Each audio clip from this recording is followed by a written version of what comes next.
Assalamualaikum smart star readers, welcome and welcome back to our channel. I hope you all are doing great. So my name is Manal Urpurka and I'm from Pakistan and I'm medical aspirant.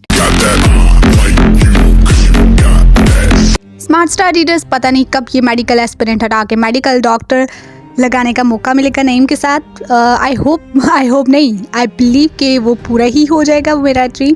But अभी के लिए आपको live update देती हूँ कि मैं अभी currently क्या कर रही हूँ। सो मेरा थर्ड टेस्ट भी हो चुका है जो कि था पेशावर में, और मैं आपको उसी के बारे में बताऊँगी that how was my day.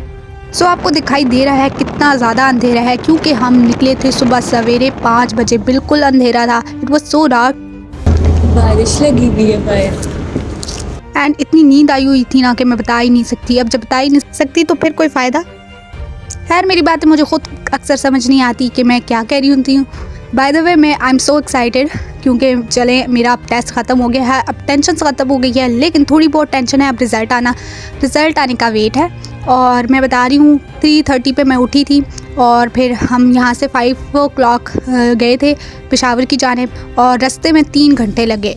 Ji literally 3 घंटे। इतना मैं एग्जॉस्ट हो चुकी थी, मैंने कहा पता नहीं ये सफ़र कब ख़त्म होगा।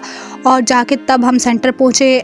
9 o'clock हमारा टेस्ट स्टार्ट होना था, बट टेस्ट कब स्टार्ट हुआ? 10 o'clock।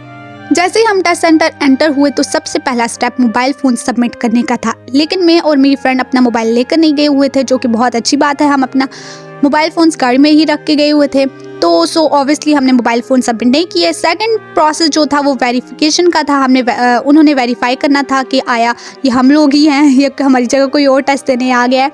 तो हमने अपना CNIC फॉर्म भी साथ लेके गए हुए थे, वो सबमिट करवाया और फिर स्टैंप लगवाई। फिर वो सारा जो प्रोसेस बोल रहे थे वो पश्तो में ही था, बिकॉज़ वो पेशावर में था, लेकिन मुझे पश्तो समझ आती है, लेकिन मेरी फ्रेंड को नहीं आ रही थी। वो कह रही है पता नहीं ये क्या बोल रहे हैं, लेकिन मैंने कहा है डोंट वरी, मुझे पश्तो समझ आती है। वो उर्दू में भी बात कर रहे थे, लेकिन ज़्यादा जो वो लैंग्वेज यूज़ कर रहे थे वो पश्तो थी, और पश्तो मुझे समझ आती है, लेकिन मैं खुद बोल नहीं सकती हूँ, तो मुझे पता था ये क्या कह रहे हैं। फिर आगे हम गए और जाके बैठे अपनी सीट्स पे, और जो टेस्ट था वो 10 o'clock स्टार्ट हुआ। टेस्ट सेंटर हम टाइम पे पहुँच चुके थे, लेकिन रास्ते में जो मेरी तबीयत ख़राब हुई है ना, वो सिर्फ मुझे ही पता है। और मैं अपनी फ्रेंड के साथ गई थी। ये फ़र्स्ट टाइम था जब मैंने अपनी फ्रेंड के साथ ट्रैवल किया था। वैसे मैं इधर करीब जो जाना होता है मैं अपनी फ्रेंड के साथ ट्रैवल किया हुआ है, लेकिन ये बहुत दूर का सफ़र था, सो मैंने अपनी फ्रेंड के साथ ट्रैवल किया था। जब टेस्ट सेंटर 9 o'clock इंटर हुए हम, तो बैठे रहे। देन जाके 1 घंटे बाद 10 o'clock पे टेस्ट स्टार्ट हुआ, एंड उस वक्त भी मैं बहुत एग्जॉस्ट हो चुकी थी बैठ के। यार मतलब रिवीजन में इतने टाइम में रिवीजन ही कर लेती मैं। जब लास्ट ईयर भी मैंने KMU कैट दिया था, और मैंने जब फर्स्ट KMU कैट टेस्ट भी दिया था, तो उस वक्त भी यही हुआ था कि टेस्ट सेंटर 9 o'clock का हुआ था कि 9 o'clock आपका टेस्ट स्टार्ट हो जाएगा, लेकिन टेस्ट बहुत टाइम से ना जो है लेट स्टार्ट होता है 10 o'clock। खैर ये बातें छोड़ते हैं, और मैं बताती हूँ मेरी प्रिपरेशन कैसी थी। जब मेरा फर्स्ट टेस्ट हुआ था तो मुझे केमिस्ट्री और फिज़िक्स की इतनी अच्छी तैयारी नहीं थी, तो मैं जब वापस आई तो मैंने अपने कंसंट्रेशन ज़्यादा से ज़्यादा जो थी वो केमिस्ट्री और फिज़िक्स पे रखी। ज़्यादा मेरी ग्रिप जो थी फिज़िक्स पे थी, ताकि मैं फ़िज़िक्स की भी एक मतलब लार्ज पोर्शन होता है, मैं चाहती थी कि मैं फ़िज़िक्स का लार्ज पोर्शन कर लूँ। जब टेस्ट आया, और मैं अगर फ़र्स्ट टेस्ट की बात करूं तो मेरा जो टेस्ट था वो टाइम से पहले हो चुका था, क्योंकि मैं अपने टाइम को सही तरह से यूटिलाइज़ नहीं करती थी। लेकिन इस बार जो टेस्ट था उसमें मैंने अपने टाइम को पूरा यूटिलाइज़ किया। मुझे तो पता ही नहीं चला टाइम कब चला गया, और मैंने फुल कंसंट्रेशन अपने टेस्ट पे रखी। फर्स्ट पोर्शन में पहले बायो थी, फिर थोड़ा फिज़िक्स का पोर्शन था, फिर बायो थी, फिर केमिस्ट्री थी लास्ट में, और बीच में पाक स्टडी एंड इंग्लिश के MCQs थे। लेकिन मैंने जो था बायो पे ही अपनी ग्रिप रखी। मैंने कहा पहले बायो ही करूँगी, क्योंकि अगर बायो मुझे आती है ना, मुझे लगता है ऐसा पूरा पेपर आता है, पूरा एग्ज़ाम आता है। सो मैंने बायो के MCQs सॉल्व करना स्टार्ट किए, and bio was such a quite easy. मैं बता नहीं सकती, बायो बहुत ईजी थी और बहुत बेसिक था कि DNA बहुत बेसिक था, और बीच में थे कुछ टफ MCQs थे, तो वो भी किए। फिर इसके बाद मैंने इंग्लिश के MCQs किए, और फिर इंग्लिश के बाद पाक स्टडी को दिया। पाक स्टडी के बाद मैंने फ़िज़िक्स की। फिर जब टाइम हुआ ना, कह रहे थे बस अब थोड़ा सा टाइम रह गया है, और फिर मैंने तब केमिस्ट्री स्टार्ट की। और केमिस्ट्री थोड़ा सा मैसी हो गया, वो तो बस उसको मैं पसंद नहीं आती केमिस्ट्री को, तो वो मैसी हो ही जाता है। और बस बायो की है कि बायो में मेरे बहुत अच्छे स्ट्रॉन्ग मार्क्स बन रहे हैं। की अपलोड की है इस बार KMU वालों ने, और मैंने की के साथ मैच किया, मेरे अच्छे मार्क्स बन रहे हैं। तो अभी रिज़ल्ट भी आएगा और इसके बाद मेरिट लिस्ट लगेगी, फिर प्रोविजनल लिस्ट लगेगी, फिर इसका 4 इंटरव्यू होंगे, फिर बहुत लंबा प्रोसेस होगा, फिर जाके जनवरी में क्लासेस स्टार्ट होंगी। बहुत लंबा प्रोसीजर है, बस एडमिशन सिक्योर हो जाए और कोई बात नहीं है। फिर हमारा जो टेस्ट था मेरी और मेरी फ्रेंड का मुझसे थोड़ा सा पहले हो गया था, उसका टाइम से थोड़ा सा पहले हो गया था, लेकिन मेरा पूरा टाइम पे हुआ है। मैंने पूरा इस बार टाइम को यूटिलाइज़ किया है और जो मेरा पेपर था 11:30 पे डन हो गया था। फिर हमने बाहर गए और थोड़ा लंच वगैरह किया क्योंकि सुबह से मैं भूखी थी, वॉमिट कर के। वो अलग बात है, मैं ज़्यादा चीज़ें कैप्चर नहीं कर पाई क्योंकि मुझे अपनी होश बिल्कुल नहीं थी। एक तो बिल्कुल मेरा BP लो हो चुका था। फिर हमने लंच वगैरह किया और रास्ते की व्यू वगैरह को एंजॉय किया और इसके अलावा 3:30 पे हम घर वापस आ गए। मीन्स टू से कि 3 घंटे पेशावर जाने में और 3 आवर्स वापस आने में लगे। मतलब बहुत लंबा सफ़र है।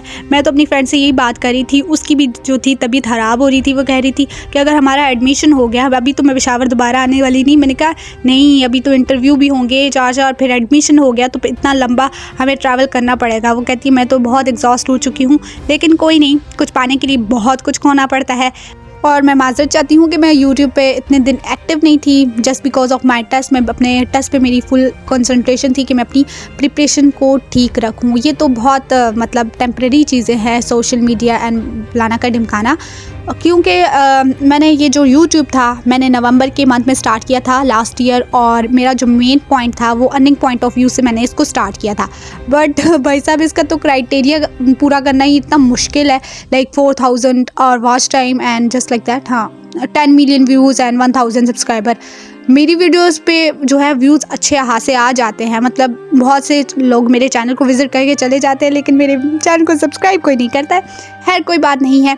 तो फिर मैंने जब ये था कि मैंने earning point of view start किया था, देन मैंने रियलाइज़ किया कि मुझे अपनी मेमोरी जो है रिकॉर्ड करनी चाहिए।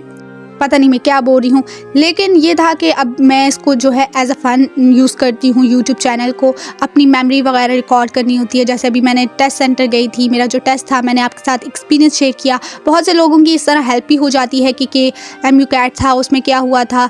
एंड इसके अलावा जो है मैं इसको जब बहुत टाइम गुजर जाएगा मैं अपने व्लॉग देखूँगी तो मुझे बहुत अच्छा लगेगा। चलें जी, अब मुद्दे पे आते हैं। आप मेरे चैनल को सब्सक्राइब कर लें और अगर वीडियो अच्छी लगी है तो मेरी वीडियो को लाइक कर दें। और अगर मेरी जो शॉर्ट्स होती हैं वो ज़्यादातर मोटिवेशनल होती हैं तो वो अपने फ्रेंड्स के साथ मत शेयर किया करें।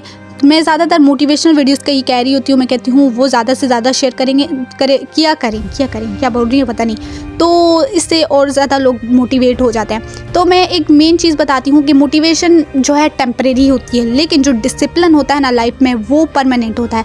तो आप ज़्यादातर कोशिश करा करें कि जो है डिसिप्लिन अपनी लाइफ में लाए, ना कि मोटिवेशन, क्योंकि डिसिप्लिन ज़्यादा देर तक रहता है जबकि मोटिवेशन थोड़ी देर तक की होती है। अब बहुत हुआ कि 1 मंथ आप उस मोटिवेशन को होल्ड कर पाए, 2 मंथ, लेकिन इससे ज़्यादा नहीं कर सकते। तो अपनी लाइफ में डिसिप्लिन लाए और अपने ड्रीम को पाने के लिए बहुत हार्ड वर्क करें, क्योंकि हार्ड वर्क के बगैर कुछ भी नहीं होता।